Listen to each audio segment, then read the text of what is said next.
Salut la Team Mindset, j'espère que vous allez bien. Après avoir couvert son plus grand concurrent, Cosmos et son token Atom dans la vidéo précédente, comme promis, on va aujourd'hui parler de Polkadot. D'ailleurs, si vous n'avez pas vu la vidéo, vous pouvez la retrouver en description. Créé en 2016 par l'informaticien britannique Gavin Wood, Polkadot veut changer radicalement l'approche de la blockchain en partant de son infrastructure. Aujourd'hui, on va donc voir comment Polkadot s'y prend et surtout lequel des deux projets avec Cosmos a le plus bel avenir car ils veulent arriver au même résultat. Bien sûr, tout ce que je vais dire ici n'est pas un conseil en investissement, faites vos propres recherches avant d'investir.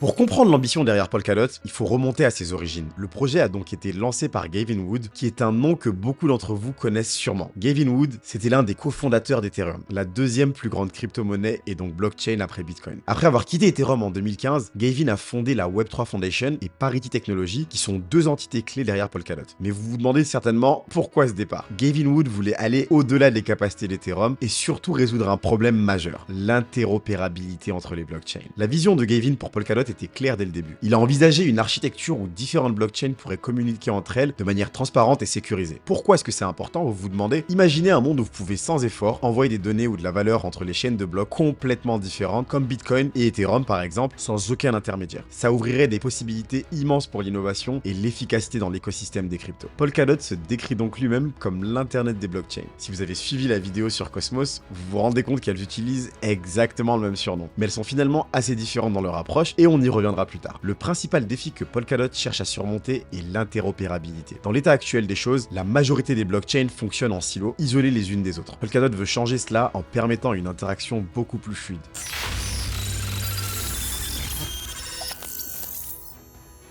Pour comprendre comment Polkadot parvient à ses fins, on va devoir explorer son architecture qui est unique. Au cœur de celle-ci, on va trouver ce qu'on appelle la Relay Chain ou chaîne de relais. C'est la colonne vertébrale de Polkadot et elle connecte diverses blockchains dans un réseau qui est unifié. Pour que ce soit simple et que vous compreniez bien, je vais donc faire une analogie avec un aéroport. La Relay Chain de Polkadot, elle est comme la tour de contrôle de l'aéroport. Tout comme la tour de contrôle qui gère et coordonne tous les avions qui y décollent, atterrissent et circulent sur le tarmac, la Relay Chain va coordonner la sécurité, le consensus et la communication entre toutes les blockchains connectées au réseau Polkadot. Les parachains, d'autre part, elles peuvent être comparées aux différents terminaux des aéroports. Chaque terminal va gérer un type spécifique de vol. Par exemple, des vols internationaux, domestiques ou des vols à bas prix. De même, chaque parachain est spécialisé dans un type spécifique de traitement de données ou de transactions et fonctionne parallèlement à la relay chain et va donc bénéficier de sa sécurité et de sa capacité à faciliter les transactions et les transactions interopérables entre différentes blockchains. Tout comme un aéroport qui est bien organisé peut gérer des milliers de passagers arrivant de différentes destinations et qui repartent vers d'autres, tout en maintenant une sécurité et une efficacité rigoureuse, l'architecture de Polkadot va permettre de traiter un volume élevé de transactions de différentes blockchains simultanément, et ce qui va améliorer grandement l'efficacité et la performance du réseau global. Il y a ensuite les substrates, qui sont comme un ensemble complet de kits pour construire des avions spécifiques pour chaque compagnie aérienne. Ces kits vont permettre aux compagnies de créer rapidement et efficacement des avions personnalisés qui vont répondre précisément à leurs besoins et spécifications. Dans le contexte de Polkadot, un substrate, ça permet aux développeurs de créer leur propre blockchain, qui peut ensuite facilement atterrir et opérer au sein de l'aéroport Polkadot en utilisant la tour de contrôle, la relay chain, pour la coordination. Le mécanisme de consensus de Polkadot s'appelle le Nominated Proof of Stake, NPOS, et il peut être comparé à un système de sécurité avancé dans un aéroport où les passagers, qui sont donc détenteurs de DOT,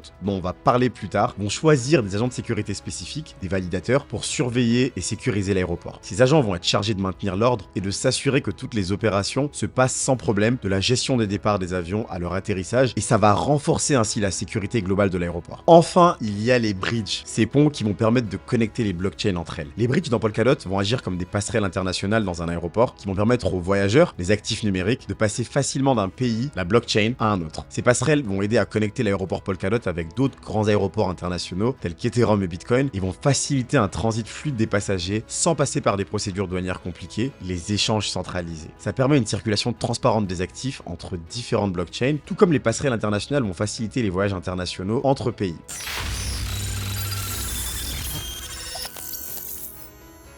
Au cœur de Polkadot, on a donc le DOT qui est son jeton natif qui est d'abord utilisé pour le staking qui est vital pour la sécurité du réseau. En mettant en jeu leur token, les détenteurs de DOT vont participer activement à la maintenance du réseau. Ils vont soutenir ainsi le mécanisme de consensus de preuve d'enjeu nominative, le NPOS dont je vous parlais précédemment, qui va permettre de sélectionner les validateurs qui vont être responsables de la sécurisation des transactions sur la relay chain et les parachains. Ce processus de stacking va aussi s'assurer que ceux qui ont un intérêt économique dans le bon fonctionnement et la sécurité du réseau Polkadot soient ceux qui le contrôlent. Le DOT va également permettre à ses détenteurs de participer à la gouvernance de Polkadot. Contrairement à d'autres crypto-monnaies où la gouvernance peut être plus centralisée ou opaque, Polkadot va offrir un modèle où chaque détenteur de DOT a une voix. Ce système de gouvernance on-chain va permettre aux utilisateurs de proposer, voter sur des modifications du protocole et même suggérer des améliorations via des propositions de gouvernance. Ça va comprendre des ajustements des paramètres du réseau, de la mise à jour de la technologie et des décisions sur les futurs parachains à intégrer. Un autre usage crucial du DOT, c'est le bonding pour les parachains. Lorsqu'une nouvelle parachain souhaite se connecter à Polkadot, elle doit obtenir un des créneaux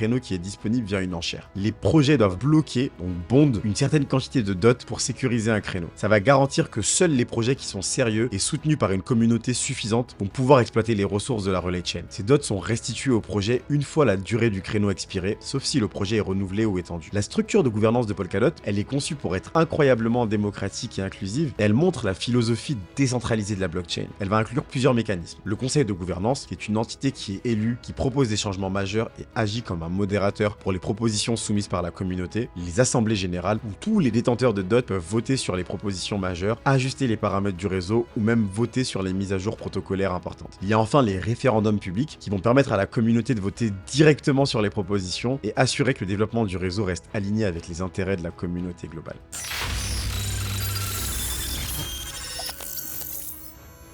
Dans cette dernière partie, on va donc voir quelles sont les différences entre Cosmos et Polkadot. Il faut savoir qu'elles résident principalement dans leur approche de l'interopérabilité des blockchains ainsi que dans leur architecture technique distincte. On a d'abord l'approche de l'interopérabilité. Polkadot vise à créer un écosystème qui va être interopérable à travers une chain centrale, la relay chain, qui va coordonner la sécurité et la communication entre les différentes blockchains spécialisées, les parachains. Cette approche va permettre une intégration profonde et sécurisée où les parachains bénéficient de la sécurité commune fournie par la relay chain. Cosmos, d'un autre côté, utilise le concept d'IBC, l'inter-blockchain communication, pour permettre à des blockchains indépendantes de communiquer entre elles. Chaque blockchain dans l'écosystème Cosmos peut maintenir sa propre gouvernance et son propre niveau de sécurité, et va donc pouvoir opérer plus comme un réseau de blockchains indépendantes qui sont interconnectées grâce à la technologie IBC. Il y a ensuite l'architecture et le design. Polkadot va utiliser une architecture où toutes les parachains sont connectées à une blockchain centrale, la fameuse relay chain, qui va gérer la sécurité et le consensus. Cette structure, elle permet une interopérabilité profonde, mais elle impose aussi que toutes les parachains partagent certains aspects du fonctionnement de la relay chain. Cosmos, à l'inverse, est structuré comme un réseau de blockchains complètement autonome. Chaque blockchain est appelée une zone qui sont connectées à un hub central via l'IBC. Le Cosmos Hub n'impose pas de consensus ou de sécurité aux autres zones et permet ainsi une plus grande indépendance et flexibilité dans la gouvernance et l'exploitation de chaque blockchain. Vient ensuite le consensus et la sécurité. Polkadot emploie un mécanisme de consensus unifié à travers la relay chain qui utilise le Nominated Proof of Stake, le NPOS. Ça signifie que la sécurité de toutes les parachains est mutualisée et dépendante de la sécurité de la relay chain. Cosmos, en revanche, permet à chaque zone de choisir son propre mécanisme de consensus. Ça peut favoriser l'innovation et l'adaptation à des besoins spécifiques, mais aussi mener à des niveaux de sécurité variables entre les différentes blockchains du réseau. Et voilà, c'est tout pour la vidéo d'aujourd'hui. En résumé, Polkadot, c'est un projet qui est super ambitieux, avec une réputation solide grâce à son fondateur Gavin Wood. Malgré une concurrence sérieuse de la part de Cosmos et d'autres blockchains, il reste un acteur clé pour l'avenir du Web3. Qu'est-ce que tu en penses? Est-ce que tu possèdes des tokens DOT? Moi, personnellement, je n'en ai pas. Indique-moi dans les commentaires si jamais tu en as déjà acheté et si c'est une blockchain qui t'intéresse. Personnellement, comme je te l'avais indiqué, j'ai choisi Cosmos pour plusieurs raisons que j'ai indiquées dans la vidéo précédente et si tu ne l'as pas vue, tu la retrouveras dans les commentaires. N'oubliez pas de liker et de la partager avec quelqu'un qui a besoin de la voir. Je vous souhaite d'excellents investissements à tous. Peace.